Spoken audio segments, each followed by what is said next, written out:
we are going to be using fields. These are variables in an application that are available to any method inside of a class. Here I have a new sort of blank application. All I've done is create a JFrame form, and I'm going to do only a couple things. I'm going to put a button on here, and then every time the button is clicked, I'm going to increment a counter, a field, a variable, which is going to keep track of the number of times the button has been clicked.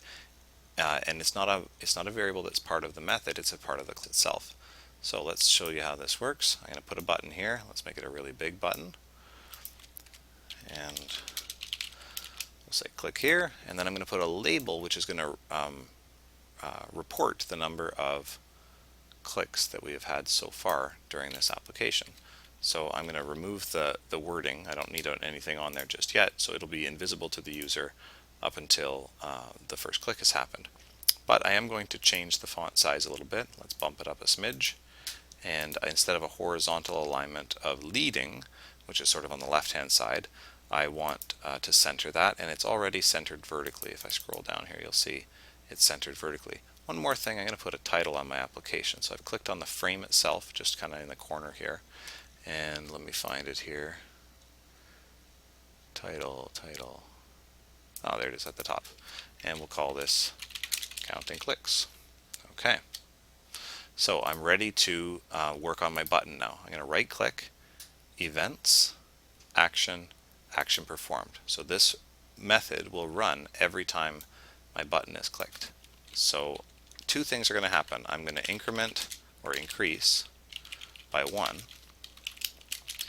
the click counter, which we don't have just yet, but I'm gonna make one of those, and then I'm going to report the current number of clicks in the label. Oh, I'm having typing problems tonight.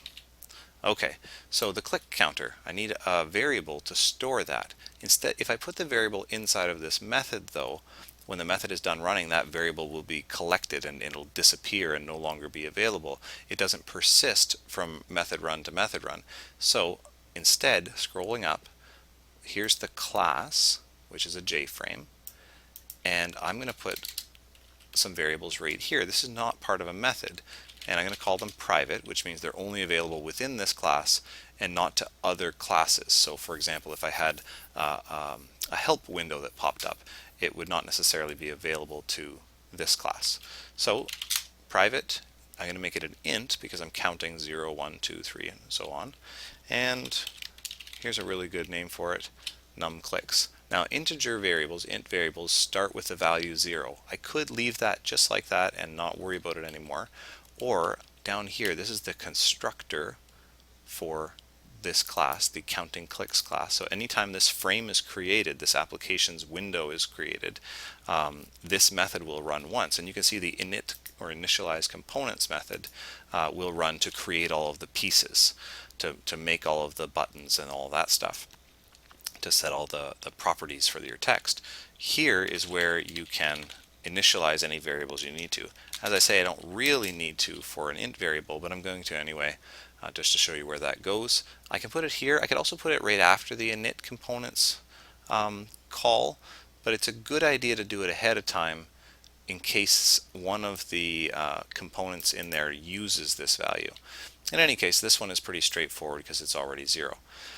So it starts at 0, and the first time the button is clicked, it's going to increase by 1. It'll become 1. The way we do that, num clicks plus plus, that's the increment operator. It increases it by 1. I could also have typed, this is the same as num clicks equals num clicks plus 1. Assign a new value that is one value larger.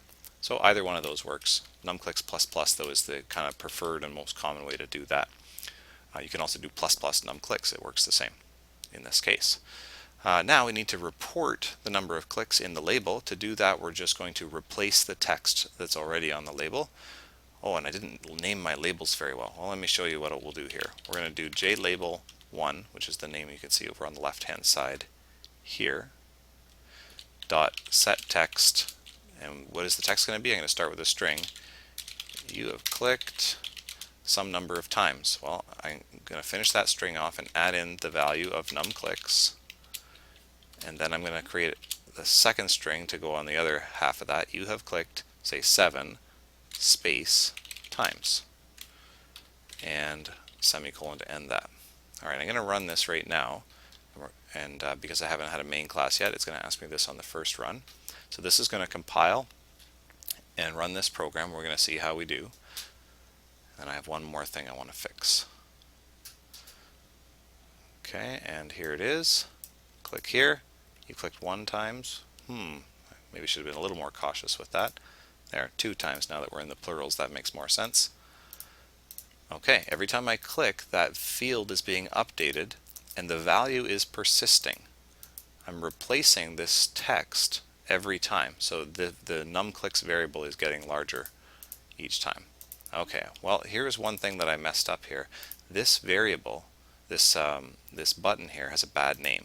I should have called this something different, maybe the click button. And this label isn't great either. I'm going to call it the message label. Let me go back to my source view and into my click button action performed method. Hey, check it out.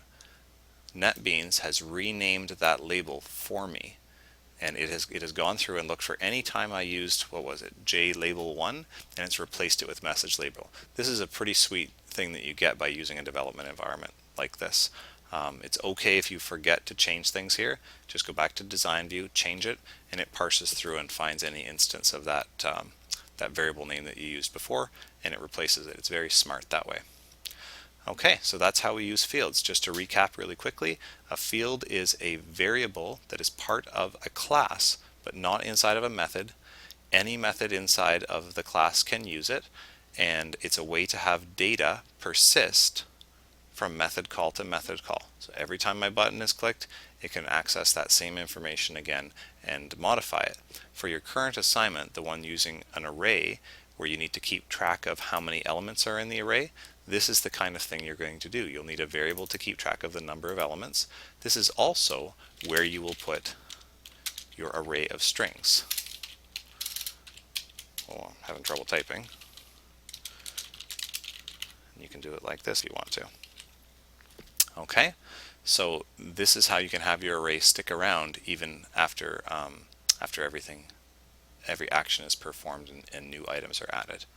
All right, please email me if you have any questions, and best of luck with this current assignment, and I'll talk to you again soon. Thanks.